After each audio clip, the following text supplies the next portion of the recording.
എന്തോനായി government ഞങ്ങൾ ഉണ്ടായിട്ടല്ലേ ഇവര് കേറി പോന്നു. ഇനി ഞങ്ങൾ കണ്ടോളാം. ഇതിനെക്കാട്ടി എന്ത് ഡീസന്റ് ആയിരുന്നു വിജയൻ. എന്റെ പൊന്നു ദൈവമേ, ഈ അമ്മച്ചിയുടെ ഒരു വീഡിയോ കണ്ടപ്പോൾ സത്യമായിട്ട് എനിക്ക് വിഷമം തോന്നി. അപ്പോഴാണ് അമ്മച്ചിയുടെ വേറൊരു വീഡിയോ, നിങ്ങളിതൊന്ന് കണ്ടു നോക്കിക്കേ. അമ്മേ, രാവിലെ എന്തൊക്കെയോ പരാതി, അമ്മയ്ക്ക് എന്തൊക്കെയോ വിഷമമുണ്ടെന്ന് പറഞ്ഞല്ലോ, എന്തായിരുന്നു? എന്റെ പൊന്നു മോനെ, എനിക്കൊന്നും അറിയത്തില്ല. എന്റെ അടുത്ത് നിന്ന വിജിലിമോൻ പറഞ്ഞു ഇന്നതുപോലൊക്കെ പറയാൻ പറഞ്ഞു. ഞാൻ പറഞ്ഞു അത്രേ ഉള്ളു കാര്യം, അല്ലാതെ ഒരു കാര്യവും ഇല്ല. ഞാൻ വിചാരിച്ചു അങ്ങനെ ആര് മുതലെടുക്കാനാണ്? ഈ ഒരു സിറ്റുവേഷനിൽ വേറൊരാളെയും കൊണ്ട് അത് പറയിപ്പിച്ച മോശമാകില്ലേ? എല്ലാവരും ഇത്രയും സ്ട്രഗിൾ എടുക്കുന്ന ഇങ്ങനെ ഒരു സമയത്ത്.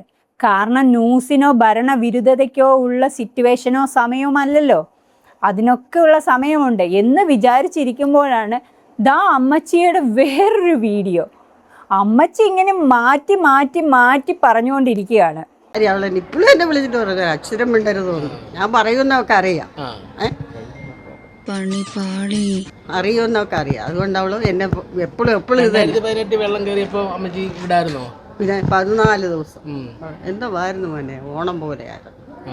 ലാസ്റ്റ് പോകാൻ നേരത്തുണ്ടല്ലോ ചാക്ക് കണക്കിന് ആ സാധനം ഇവിടെ കിടന്നത് ഓരോ മനുഷ്യർക്ക് വാരി കൊടുത്തു. ഒന്നും എത്തിയില്ലല്ലോ, ആളിനെ നമുക്ക് മനസ്സിലായി. ആള് പറഞ്ഞു ആഹാരമൊക്കെ ഇതിനെ കിട്ടിയോ? ഞങ്ങൾക്ക് ചോറ് ഞങ്ങളുടെ മോള് കൊണ്ടുവന്ന് തന്നു.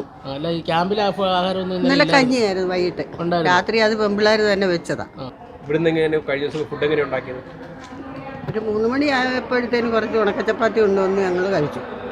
വെപ്രാളം കൊണ്ട് അങ്ങ് തീർന്നു. ഉണക്കച്ചപ്പാത്തിയും കഞ്ഞിയും. പിന്നെ വൈകിട്ട് ഇച്ചിരി കഞ്ഞിയും പയറും. അതിവിടെ ഇരിക്കുന്ന ആ പുരുഷനായിരുന്നു, എനിക്കറിയത്തില്ല ചെറുക്കന്.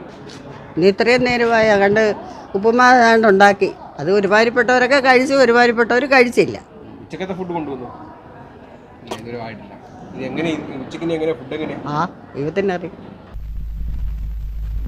കറിയൊക്കെ ഇഷ്ടപ്പെട്ടോ? സത്യം പറയാലോ, വായ വെക്കാൻ കൊള്ളില്ല. പിന്നെ വിശപ്പുണ്ട് കഴിക്കുക. ശരിക്കും അമ്മച്ചി ആരുടെ സൈഡിലാണ്? അമ്മച്ചി പറയുന്ന ഏത് കാര്യമാണ് സത്യമായിട്ടുള്ളത്? നിങ്ങൾക്ക് എന്താണ് തോന്നുന്നത്?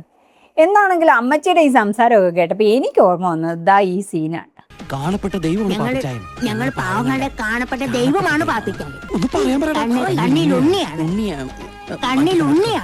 തള്ള കൊളാക്കും. കണ്ണിൽ ഉണ്ണിയല്ല, കണ്ണിൽ ഉണ്ടമ്പുരി. ലൈവ് പരിപാടിയാണ് നശിപ്പിച്ചേനെ. ഒറ്റെടുപ്പിന് എല്ലാം എടുത്ത് കൊടുത്താ ഒരു 50 കൂടി താ പാപ്പിക്കാൻ. അതൊക്കെ മതി. 2 ദിവസം പഠിപ്പിച്ചതിന്റെ പകുതി പറഞ്ഞില്ലേ തള്ള. നീ നിന്റെ അപ്പനെ എങ്ങനെയാണ് ഗതി പിടിക്കുന്നത്? ഒരു നിരപ്പെട്ടെണ്ടികള്, പന്നികള്. മോനെ, എനിക്ക് ഇവരെ പറ്റി കുറച്ച്